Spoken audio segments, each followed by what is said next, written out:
porque creo que esto también los interesa. Tenemos que conocer la casuística, tenemos que conocer la fundamentación jurídica. Pero bueno, nos ha llegado ese acuerdo de iniciación, esa propuesta de derivación de responsabilidad tributaria. ¿Cómo actuamos? En primer lugar, fundamental, tenemos que examinar, tenemos que examinar de principio a fin ese acuerdo.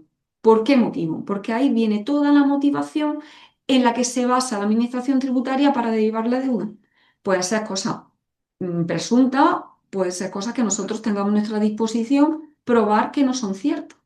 Entonces tenemos que tener muy claro qué es, primero, la deuda del deudor principal, si es cierta o no. ¿Que tenemos claro que es cierta? En segundo punto, ¿qué es lo que tenemos que tener claro? ¿Cuáles son las razones por las que nos consideran Hacienda responsable solidario o subsidiario? Porque puede ser que esas presunciones, que esa motivación no se amolde a los supuestos que se regulan en el artículo 42 y el artículo 43 de la Ley General Tributaria eh, respectivamente. Puede ser que podamos pelearlo, ¿de acuerdo? Luego, por otro lado, ya hemos visto el acuerdo en sí, que acabamos de decir. Puede ser que esa deuda está prescrita, porque la Administración Tributaria nos va a detallar, nos va a desglosar cuáles son las obligaciones, cuáles son las deudas del deudor principal a las que no ha hecho frente. Se va a identificar la liquidación, se va a identificar la fecha del devengo, se va a identificar cuándo no ha sido notificada, se va a identificar también si ha entrado en apremio porque no hemos respondido de ella, si ha habido una conformidad y nos podemos beneficiar de esa posible reducción del artículo 178 para no tener que responder de la sanción íntegra. Eso. Y luego, claro, vamos a contrastarlo todo en su conjunto con el artículo 41, 42, 43, 174, 175 y 176 de la Ley General Tributaria, sobre todo estos tres últimos, para saber si el procedimiento se está siguiendo conforme al orden y en la forma indicada por la Ley General Tributaria. ¿Vale? Y luego, conforme indicado al principio, tenemos que empezar a recopilar todas las pruebas que estén en nuestra mano. Porque si nosotros no estamos de acuerdo con esa derivación, realmente recae sobre nosotros la carga de probar que eso no es así. Todas esas presunciones o todos esos motivos, causas, razones en los que se basa la agencia tributaria para derivar, o cualquier administración tributaria, cualquier hacienda pública, me da igual. Pero por el artículo 105 de la Ley General Tributaria somos nosotros los que tenemos que probar que eso no es así. Es un poco de prueba diabólica, porque es complicado probar hechos negativos, pero todo lo que esté en nuestra mano para desvirtuar todas esas presunciones de la agencia tributaria nos corresponde a nosotros a aportarlo al procedimiento. Lo hemos dicho al principio. En cuanto nos notifican ese acuerdo de iniciación de derivación, de responsabilidad, o en el trámite que se nos va a habilitar después por 15 días hábiles trámite de audiencia a favor del interesado. ¿De acuerdo? Y nada, yo creo, no, espero de verdad que os haya gustado, que os haya clarificado todo lo posible sobre estos procedimientos de derivación. Quisiera dar las gracias a todo el equipo de Administrativando que ha estado al frente y que ha hecho posible este webinar y quedo a vuestra disposición para responder a cualquier duda o consulta que queráis plantearme. Muchísimas gracias, Alicia, por explicarnos algo tan complejo y, por otro lado, por lo que se ve tan frecuente, para que todos tengamos un conocimiento en esta materia. ¿Tenemos alguna pregunta de nuestros asistentes? La primera que nos han hecho varias veces es si podríamos enviar la exposición y yo creo que ya les hemos contestado que aquellas personas que quieran la presentación, por supuesto corregiremos ese fallo que hemos tenido con los títulos y se la enviaremos, pero siempre y cuando ustedes nos la pidan por correo. No vamos a hacer un envío masivo, no nos gusta ser spam y a lo mejor hay mucha gente pues que no, por algún motivo no la necesita. Así que si ustedes quieren, nos la piden.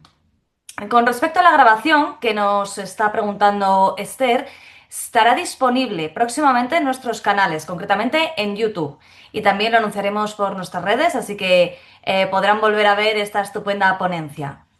Y vamos ahora con alguna pregunta que nos han hecho en cuanto a la temática de la exposición. Por ejemplo, Elena Añón nos dice, para que corra el plazo de 6 meses, ¿desde cuándo? ¿Desde cuándo entendemos que se debía de haber derivado? No sé si necesitas más explicación para esta pregunta. No, a ver, yo, bueno, si que repregunte si no le queda clara la cuestión.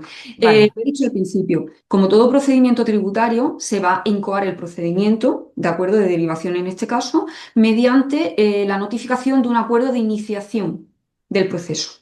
Entonces, como dice la Ley General Tributaria para cualquier tipo de proceso, pero no solamente esto de derivación, empieza el cómputo, el dies a quo es desde que nos es notificado ese acuerdo de iniciación. Y cuando precluye ese plazo de 6 meses con el que cuenta la Administración tributaria para tramitar ese procedimiento, en el momento que nos notifica ese acuerdo de resolución del proceso. Ujú. Muchas gracias, Alicia, y muchas gracias por la pregunta. Tenemos otra de Laura.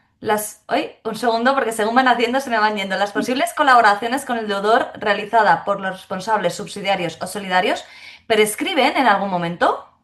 No, prescriben las deudas del deudor principal. Esto lo tenemos que tener muy claro. Es decir, aquí tenemos que hablar de dos plazos. La primera de ellas es la Ley General Tributaria, el artículo 66, te dice que prescriben a los 4 años, pues la facultad de la Administración Tributaria para liquidar una deuda o para presentar autoliquidación. Y el apartado B, el segundo, te dice que cuenta con el plazo de 4 años para recaudar aquellas deudas que ya han sido liquidadas. Por ejemplo, deudor principal, creo que con un ejemplo se va a ver más claro. Tenemos una liquidación de IVA que se ha devengado en el tercer trimestre del año 2004. Tiene que responder el sujeto obligado, el contribuyente en cuestión, ¿vale? ¿Qué es lo que sucede si pasan 4 años y el deudor principal no ha pagado? Le ha prescrito a él, pero entre medias la Administración Tributaria no advierte de esa prescripción y en el año 2012, sin que se haya interrumpido, por supuesto, le deriva esa deuda, me da igual, solidario o subsidiariamente, a un tercero. Pues ese posible o presunto responsable ha ganado la prescripción de las deudas del deudor principal. Ahora, ¿qué es lo que sucede cuando la administración ya ha derivado esa deuda al presunto responsable?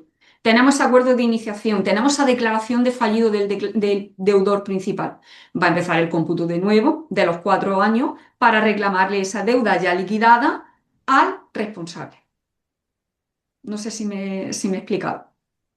Sí, por supuesto, y si no, Es decir, el plazo de 4 años depende. El plazo de 4 años, por supuesto, como cualquier obligación tributaria, cualquier deudor va a contar con él. Si pasan 4 años, ha prescrito. Ujú, Pero el responsable subsidiario empieza de nuevo el cómputo.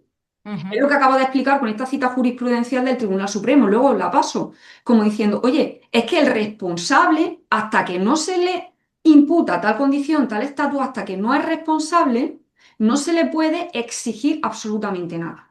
ujú. Muchas gracias, Alicia, y muchas gracias, Laura, por la pregunta.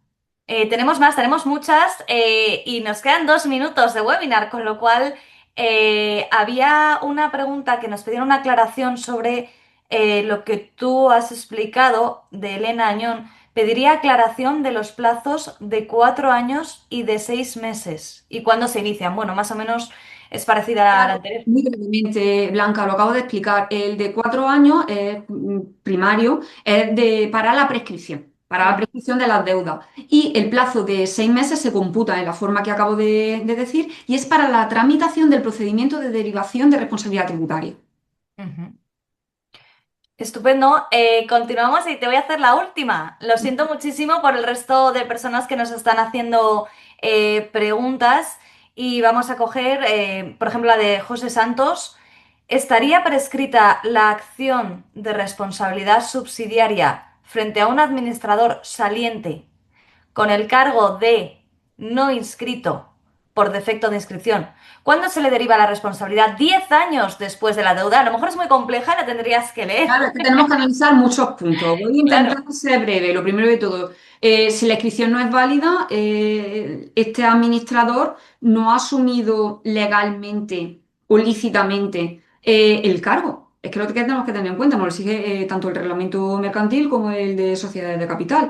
Tenemos que pasar por el notario, tiene que haber, antes de pasar por el notario, un acta, se tiene que designar a esta persona en concreto, se tiene que elevar a público y luego tiene que inscribirse en el Ujú, registro mercantil. Entonces, estoy dando por hecho que nada de esto se ha sucedido. Ujú. discúlpame, no me acuerdo del nombre de la persona que planteaba la José. pregunta. José. Entonces, claro, es que no se da el supuesto de derivación, es que esta persona no es administradora. Y se han transcurrido 10 años, esa prescripción que ha ganado, insisto, la empresa. La empresa es el deudor principal, no el administrador.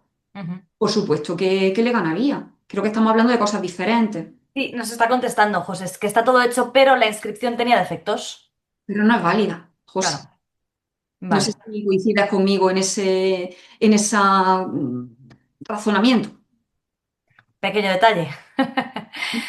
Pues no nos queda tiempo para... Hay muchas preguntas más. Yo insto a A que ver, nos las mal, envíen. Blanca, no sé si sería posible que nos la formalizaran por correo electrónico. Sí, insto a todas aquellas personas que han hasta este momento han escrito alguna pregunta que nos la envíen. También me gustaría dar las gracias a Jesús Camacho Tellez porque creo que también tiene un gran conocimiento sobre esta materia. Iba matizando quizá lo que se iba hablando. Nos ha parecido muy interesante su aportación. Además, el resto de personas han ido viendo lo que él iba matizando, así que muchas gracias. También le instamos a que nos escriba un email y nos diga por qué sabe tanto de derivaciones, también que nos la cuente. Y no me queda más, Alicia, que darte las gracias por esta complejísima exposición, por explicarnos también todos estos asuntos, por responder las preguntas, porque ya sabemos que hay muchos ponentes últimamente que no responden, no con nosotros, evidentemente, pero muchos webinars jurídicos que no se da espacio a las preguntas, así que muchas gracias por responder en riguroso directo a las preguntas que nos hacen. Y a ustedes, muchísimas gracias por habernos acompañado y les esperamos en nuestro próximo webinar. Alicia, un placer, como siempre. A vosotros, encantada de estar aquí. Muchas gracias a todos y en especial a nuestro equipo técnico que hace posible que se den estos webinars. Ana Sánchez, Elvis Gavilán y Esperanza, muchísimas gracias por estar con nosotros. Y a ustedes, lo dicho, podrán ver en nuestros canales, especialmente en nuestro canal de YouTube, este webinar y cualquier duda les instamos a que nos la escriban por correo electrónico.